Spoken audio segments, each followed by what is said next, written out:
In 2004, expert hiker Daniel Rux vanished without a trace in the Utah wilderness, despite perfect weather, mapped routes, and a full-scale search.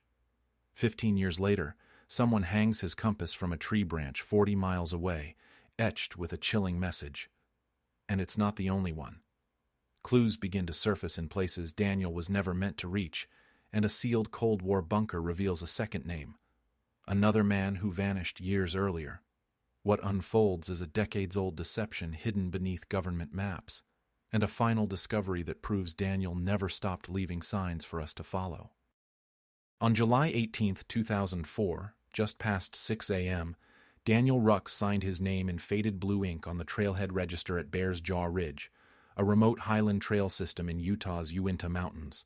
He noted his planned route, a solo 3-day loop from the trailhead to Lower Peeler Lake, elevation 10,420 feet, circling back along the Coldwater Divide.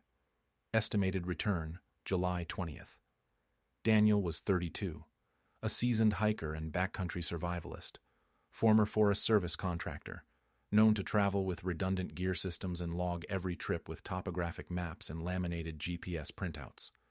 The morning was brisk, 47 degrees, but the forecast was clear. No storms on radar, no wind warnings. A near-perfect day for a long haul. His Subaru Outback was found locked at the base, neatly parked along the gravel turnout near Forest Road 781. Nothing out of place.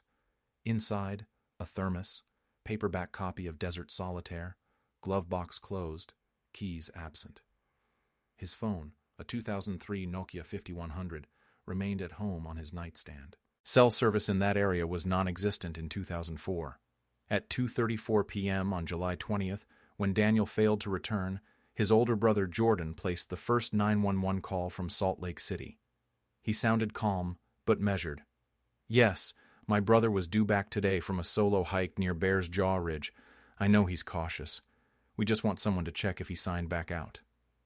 Rangers arrived before dusk. His car was untouched. No fresh footprints. No discarded gear. They radioed base. No sign of subject. Last registry entry, Sunday, July 18th. Solo. Route logged. By morning, the U.S. Forest Service had issued a missing hiker bulletin. Search and rescue, SAR units from Summit and Daggett counties began coordinating a joint effort. Daniel's last known location, based on the registry and topographic matching, placed him 7.2 miles northeast by trail, roughly at Upper Willow Wash, elevation 9,980 feet. A notoriously exposed stretch with shale outcroppings and drop-offs up to 300 feet. But weather held steady. Cloud cover less than 10%, temperature mid-60s. Visibility, excellent. And Daniel was no amateur. He had survived worse in the Rockies. In 1999, he was rescued after a rockfall in Idaho's Lemhi Range, and still managed to descend 5 miles solo with a fractured wrist. So what went wrong? The first formal SAR report lists no adverse weather, no known injuries, no sign of struggle, no known wildlife threat, just a man who vanished. By day 1, teams had logged 11.4 miles of terrain. Drone use was unavailable. This was 2004. Ground crews relied on maps, compasses, and infrared trail cameras. Nothing turned up. Nothing. And then, 3 days in, a ranger found something strange. Not a clue, but a gap. A section of mossy soil near Split Hollow Basin showed one set of boot tracks leading into a switchback, but none coming back out. Were they his? Had he left the trail intentionally? Or had something waited? By dawn on July 21st, the operation scaled up. Over 40 personnel were deployed across the Bears Jaw Ridge Basin, including 2 trained scent dog teams flown in from Colorado. The zone was divided into 8 primary grids, each one roughly 3.5 square miles, focusing first on Daniel's planned route toward Lower Peeler Lake and the ambiguous boot prints near Split Hollow Basin. Weather remained favorable. No wind, 62 at midday, barometric pressure steady. It should have helped. But by noon, radio chatter began to reflect unease. This guy knew what he was doing. No signs of disorientation. We're not tracking an amateur here. At 1:06 p.m., the first public missing persons bulletin aired on KJZZ 14. 32-year-old Daniel Rux, last seen July 18th, solo hiker. Uinta Mountains, call Summit County Sheriff's Office with tips. But in the field, teams were grasping at nothing. No gear, no clothing fragments, no signal flares.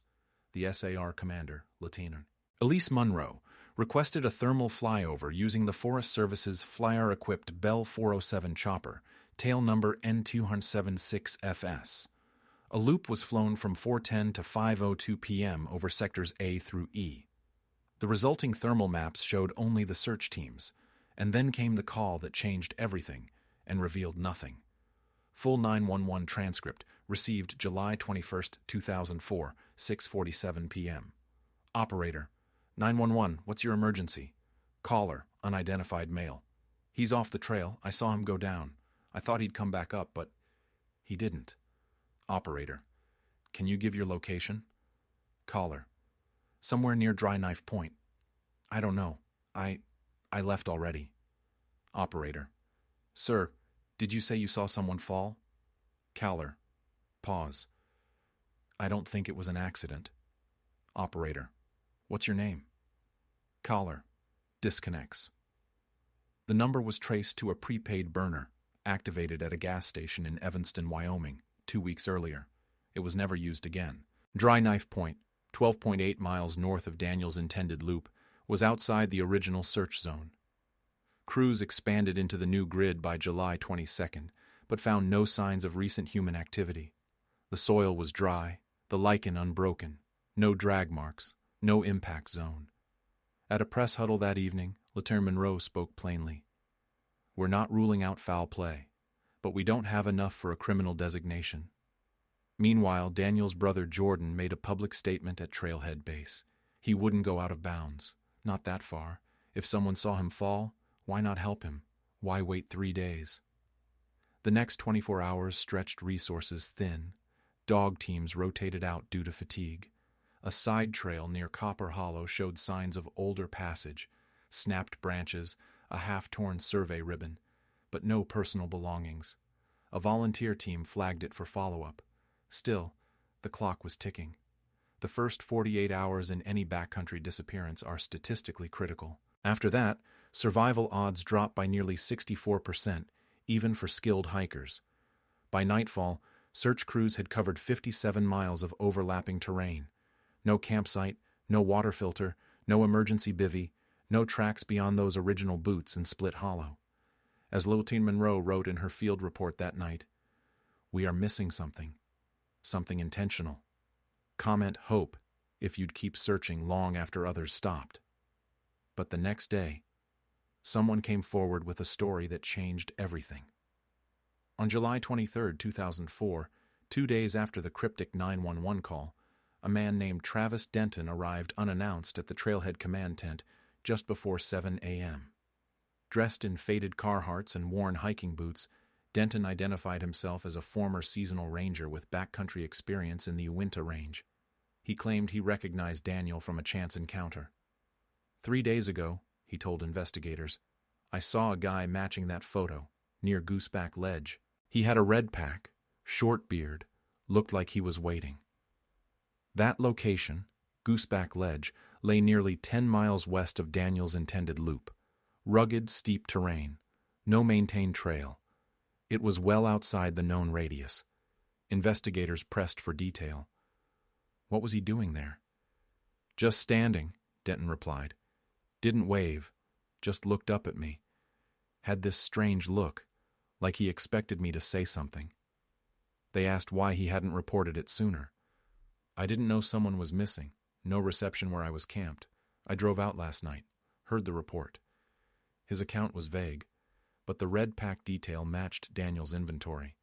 Arcteryx Bora 80, Crimson Series, serial, B080RX77. Within 3 hours, the search grid shifted again. Helicopters resumed sweeps westward, flying FLIR-equipped loops toward Gooseback Ledge and Knife Hollow Ridge. Teams reoriented to include Grid Sector H, centered on 40.9421 degree N, 110.1825 W, elevation 9,180 feet. By 3:40 p.m., a civilian volunteer flagged something along a rockfall slope. a crumpled trail snack wrapper wedged between shale plates. The brand, Backpacker's Pantry, Thai Chicken, 2004 packaging. Lot number 031304B matched Daniel's supply purchase. A receipt recovered from his home later confirmed the date. July 14th, REI Salt Lake City. But no pack, no gear, no footprints near the ledge. The terrain was steep. A misstep could have been fatal. SAR team lead Cody Albright noted in the incident log, wrapper appears wind-carried, but not weathered, either dropped recently or placed deliberately. Meanwhile, the aerial crew aboard N276FS reported multiple cold spots near a glacial depression nicknamed the Sinkhole. No heat signatures, no bodies, but one anomaly, a metallic reflection beneath a cluster of birch pines. They dispatched a team. It turned out to be an old aluminum survey marker, dislodged and half-buried, placed by Army Corps engineers in 1967. The letters were eroded, unreadable, but it raised another question.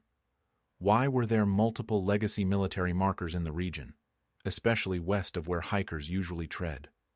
A call to the U.S. Forest Service confirmed that between 1961 and 1972, portions of the high Uintas had been leased temporarily to the Department of Defense for Cold War communications relay testing. Specifically, Signal Station Echo 3, decommissioned in 1972 and later stripped of all operational equipment. By 6:20 p.m., word of the military site spread among base camp staff and media.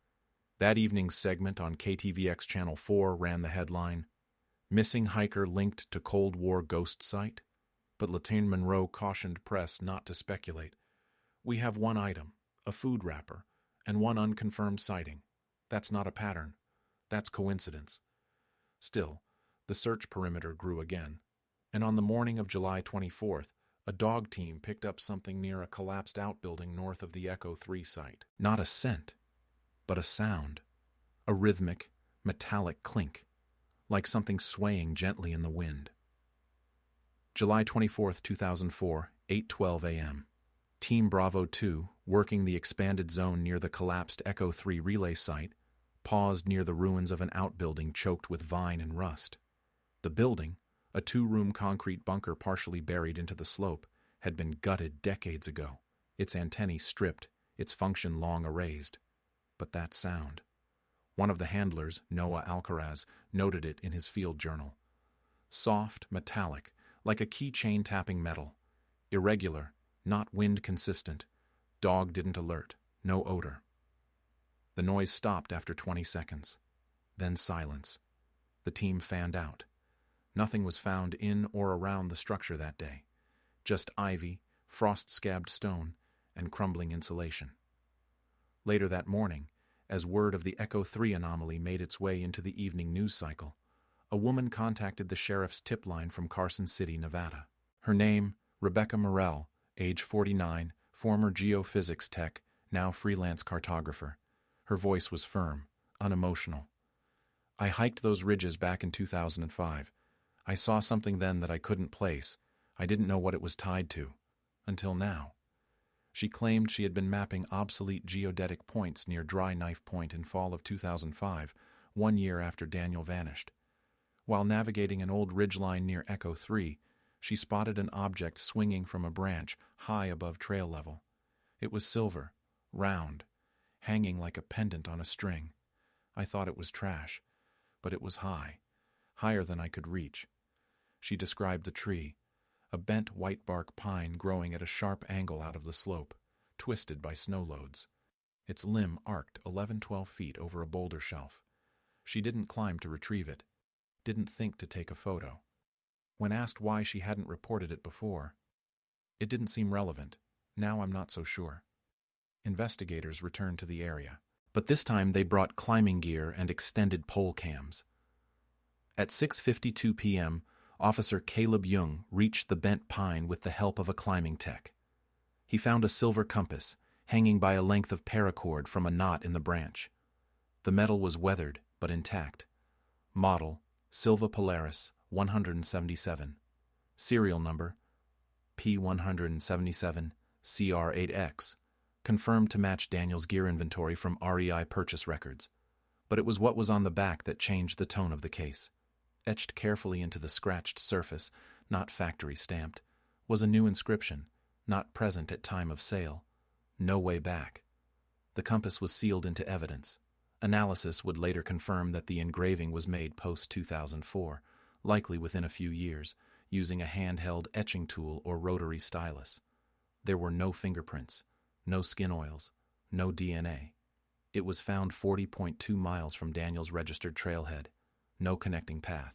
No known traverse that would have brought him through that terrain without bushwhacking for days. Jordan Rux was brought in to examine the object. He recognized the compass instantly. It's his. We both had one. His had a nick near the bezel. Right there. That's it. But Daniel never engraved his gear, and certainly never wrote cryptic messages. Was it left as a message? A memorial? Or was it planted? At the same time, another oddity emerged. The paracord was looped with an uncommon double constrictor knot, a type primarily used by climbers and rescue workers. Daniel knew it.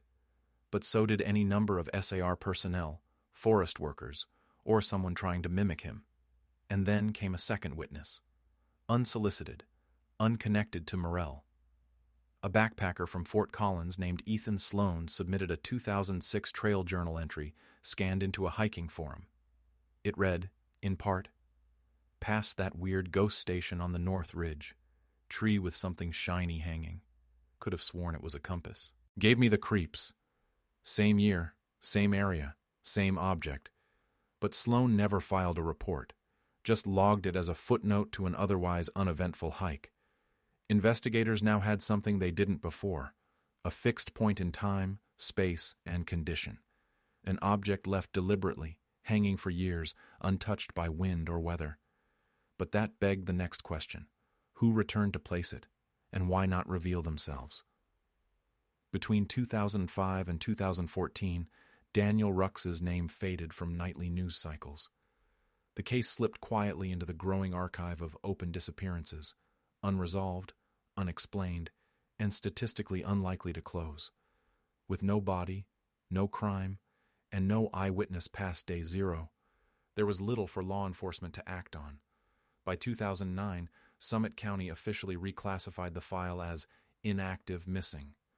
The family objected, but legal protocol left them powerless. The forest around Bear's Jaw Ridge went on to claim 2 more solo hikers over the next 8 years. One found weeks later, the other never recovered. Jordan Rux, Daniel's brother, refused to let go. He kept a 3-ring binder labeled 2004 with field notes, gear lists, weather charts, and topographic overlays. In 2010, he filed a private FOIA request with the Department of the Army, seeking Cold War-era site maps and decommissioning logs related to Echo 3 and other installations in the region. The files arrived partially redacted. Blacked-out sections obscured purpose, communications records, and certain structural layouts. But one item stood out, a classified survey photo from 1971, labeled Antenna Array B, taken exactly where Daniel's compass had been found in 2004. Same bent tree, same ridgeline. No structure in the image, just the compass tree, already warped and leaning, used then as a natural anchor point for military cabling. Jordan included the image in a letter to Summit County's new sheriff, Dave Clune, appointed in 2012. This wasn't random. Someone placed that compass where they knew it would be found, and they knew the significance of that tree, not just to Daniel, but to anyone who ever worked with field cable arrays. Clune reopened the file for review, but no new action was taken. Too much time, too few resources, too little probable cause. Meanwhile, Daniel's mother, Eleanor Rux, passed away in 2013. Her obituary listed him as Daniel Rux, missing, not forgotten. At her memorial, Jordan handed out laminated trail cards that read, "Have you hiked Bear's Jaw? Seen the compass? Heard anything? Call 435-555-023.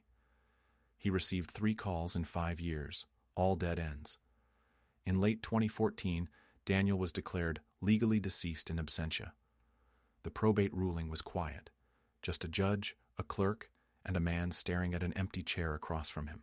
That same month, Jordan boxed up his brother's remaining belongings, journals, patches, topographic prints, and stored them in a waterproof bin in his garage.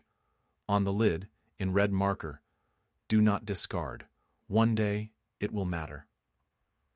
For nearly a decade, nothing new surfaced, until a hobbyist explorer, mapping defunct military sites with drones in 2019, returned to the ridge and posted a short, strange video to a survivalist message board. The thumbnail was dark, faint wind, then a close-up zoom, a glint of metal swinging in the wind.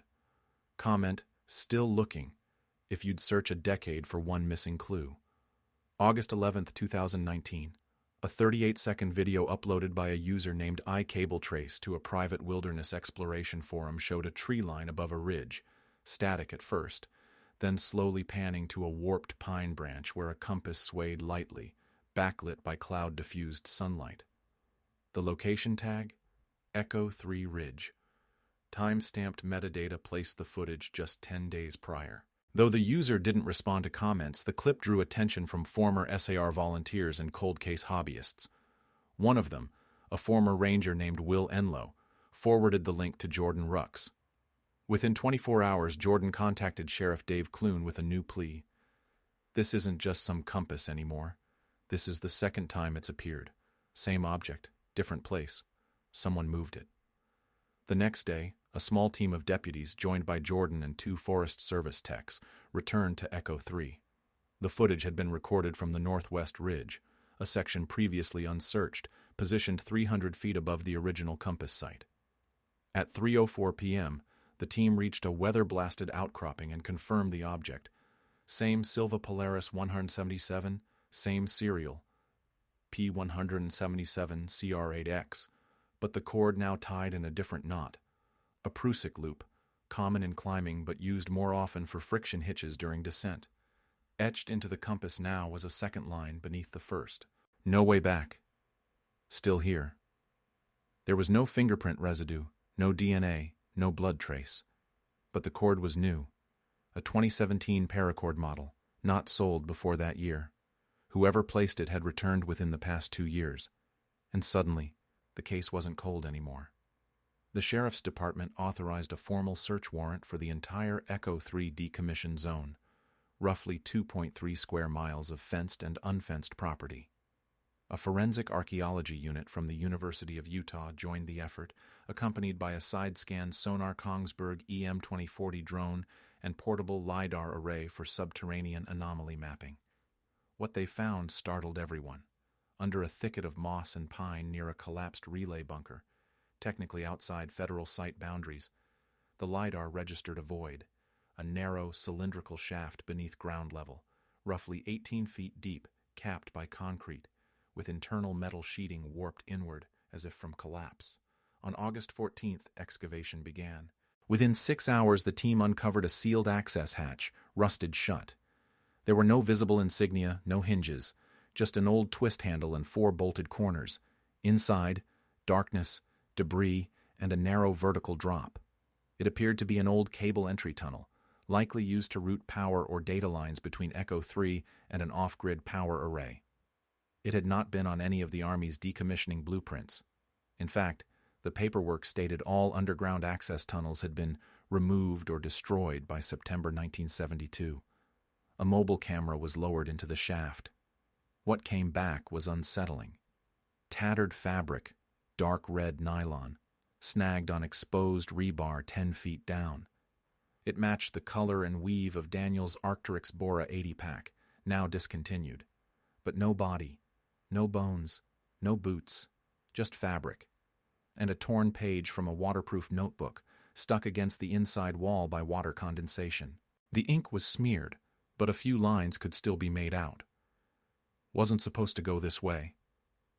They knew about the ridge. Can't find the exit. The handwriting matched samples from Daniel's old trail journals, verified by 2 independent analysts. It wasn't just a fall. It wasn't an accident. He'd made it inside, and wrote as he was trying to get out. But that begged a darker possibility. If he left this behind, who returned the compass? Twice? Comment, Echo, if you'd go underground to finish what others couldn't. because the next step was to go in and find what Daniel saw. August 16, 2019. At precisely 09:42 a.m., a tethered ROV unit, Ocean Modules V8 M500, modified for confined environments, was lowered into the shaft beneath Echo 3. The ground team, positioned around a portable command tent, monitored the feed in real time. Dust and condensation blurred the early footage, but within moments, the tunnel walls came into view. Corrugated steel, rusted conduit brackets, and then a 90-degree turn into darkness. The descent into the unknown had officially begun. By 10:03 a.m., the ROV reached the base of the shaft. Depth, 18 feet. From there, it entered a lateral corridor just 24 inches wide, partially collapsed in one section, but open enough for equipment passage. At 10:08 a.m., a voice crackled over the radio. Diver Tech Marcus Thane, narrating from inside the support tent. Units moving past grid marker Charlie 1, entering main tunnel branch.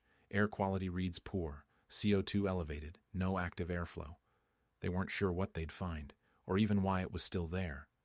10 minutes later, the feed showed the edge of a chamber, roughly 9x 14 feet, mostly empty, save for fragments of metal shelving, collapsed ductwork, and one chilling item, a torn backpack strap wedged in a grate. The material matched Daniel's pack, and this time there was no question.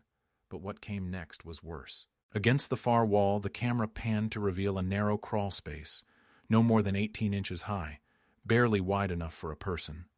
A torn jacket sleeve lay half in, half out of the opening. The stitching on the sleeve bore initials in permanent ink. DR, and then faintly, something flickered, a reflective glint just inside the crawl space. The ROV froze. Marcus again over comms. Something's in the gap. Adjusting zoom, hold. At 10:24 a.m., the feed sharpened. Inside the crawl space, pinned against a rusted pipe, was a mirror fragment, no more than 4 inches across. Scratched into its backside, in what appeared to be blood or oxidized rust. If someone finds this, I was not alone. The tunnel was declared unsafe for human entry. Collapse risk was extreme. But now the case had pivoted, not just a disappearance, but a possible entrapment, and with it, implications of company in the dark. Later that afternoon, audio logs were released from the field radio chatter. Here's a key segment. Radio, field log, Echo 3, AUG-16, 2019, 10:31 a.m. CMD, Latin Serena Mott. Confirm. You said pinned object, mirror, ROV Tech, Thane. Affirmative. Etched message on the back. Also visible, fabric, sleeve, initials DR, marked for still frame capture. CMD. Any remains in sight? Thane. Negative. No skeletal elements visible. But that crawl space, it's tight. Something may be beyond the camera's articulation range. CMD. Copy. Secure the feed. Notify Summit County Coroner. This is officially a recovery op. Outside, news had already broken. Local networks reported the discovery within hours. Breaking, Compass Hiker's backpack and message found underground. Evidence suggests he was not alone.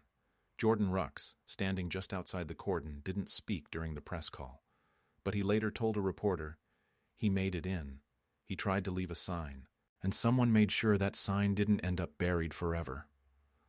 The final moment of the feed that day, time-stamped 10:36 a.m., showed the ROV light catching another small metallic shape, wedged behind piping.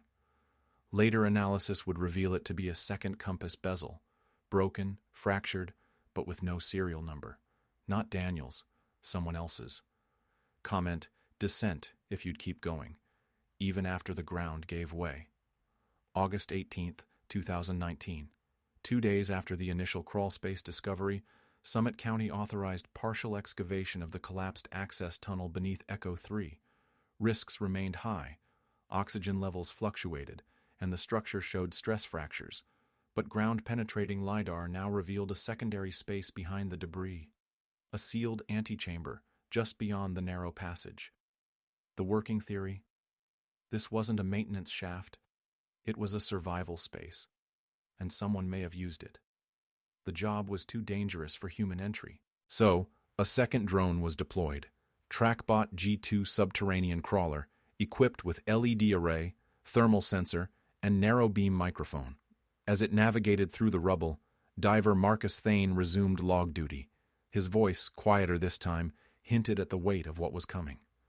Field Operations Log, August 18, 2019, 08:12. AM Thane.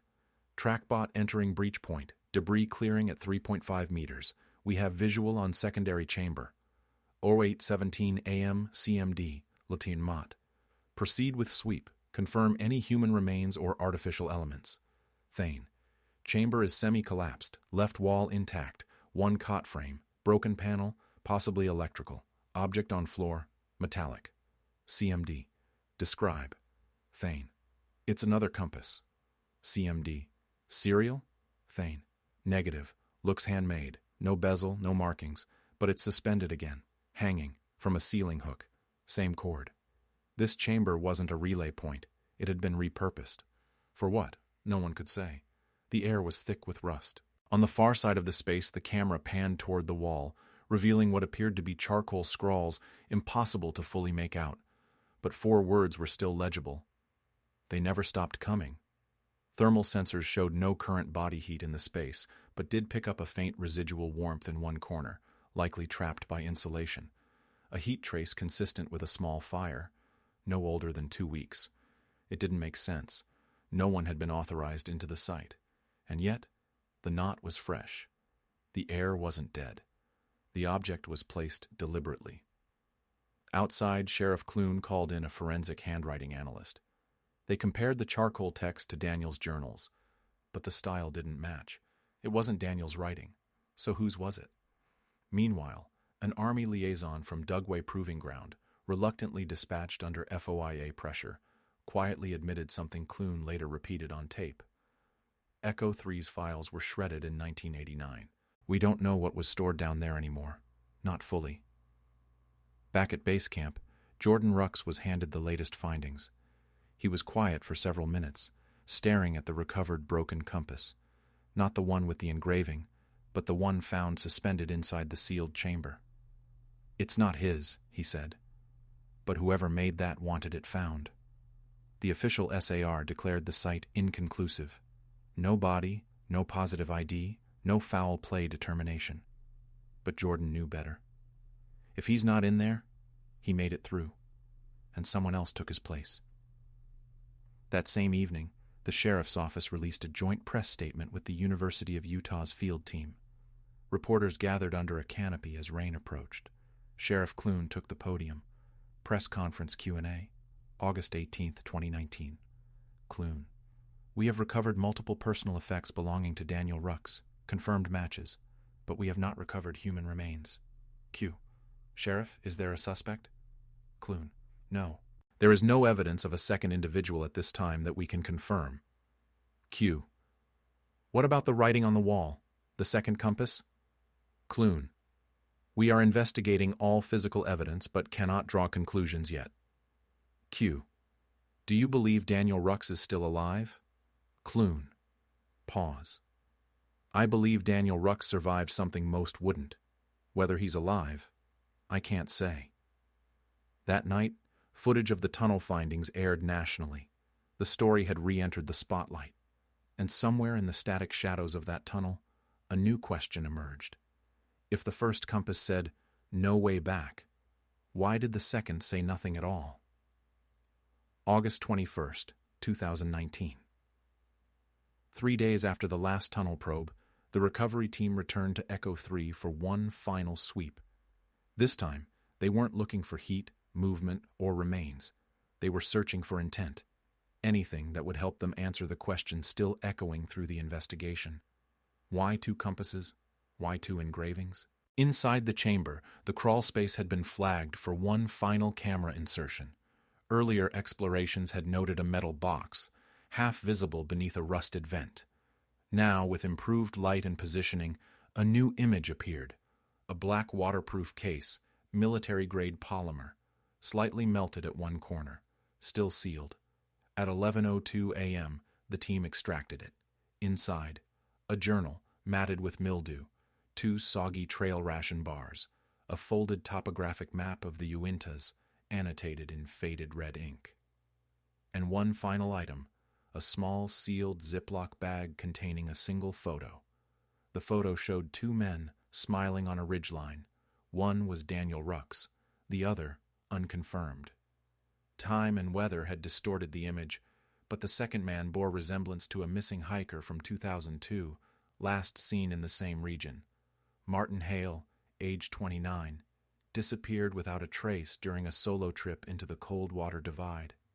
His file had long since gone cold. Nobody had ever linked the cases, until now. The handwriting inside the journal was Daniel's, fragmented, incomplete. Some pages were illegible, others soaked into pulp, but several entries were recoverable. July 19th, 2004. Still here. Found access tunnel. Wind doesn't reach down. Water runs slow. Someone was already here. July 21st, 2004. He said his name was Hale, said he was stuck too, said he was waiting for someone to come back, but I don't think he meant rescue. July 23rd, 2004. He's gone now. Took my light. Left a compass. Not mine. Different knot. Same cord. Said it would finish the loop. Don't know what that means. July 25th, 2004. If I don't make it out, this isn't about getting lost. It's about being chosen to vanish. Forensic teams compared the handwriting. Again, it was Daniel's. The ink was pen-based, not pencil. All entries written on the same day, based on drying patterns, meaning he'd tried to recreate what he remembered before losing strength, or losing time. The map showed two compass markings. One circled in red, the original trailhead. The other? A mark that didn't correspond to any public trail. Coordinates traced to a narrow bluff 7 miles east of Echo 3. The ridge had no name. The team hiked out the next morning. No trail, no signage, just dense pine, steep grade, and then suddenly, a clearing, a rock cairn, and a third compass. This one was fused shut, fire damaged, tied with a strip of red cloth. The engraving barely visible, just one word: return. Back at base, Jordan Rux sat with the map and the 3 compasses. Together they formed a triangle, a symbolic loop, closed by paths no trail ever marked. He didn't die out there, Jordan said quietly. He left a message. He wanted someone to see the shape of it all. Authorities refused to speculate. No human remains were ever recovered. No charges were filed. Echo 3 was sealed permanently by federal order on August 30th, 2019, but the story had already left the mountain. National coverage dubbed it the Compass Case, and in the decade that followed, hikers continued to visit the 3 compass sites, quietly, reverently, often leaving their own notes behind, some in boxes, some in trees, some never retrieved.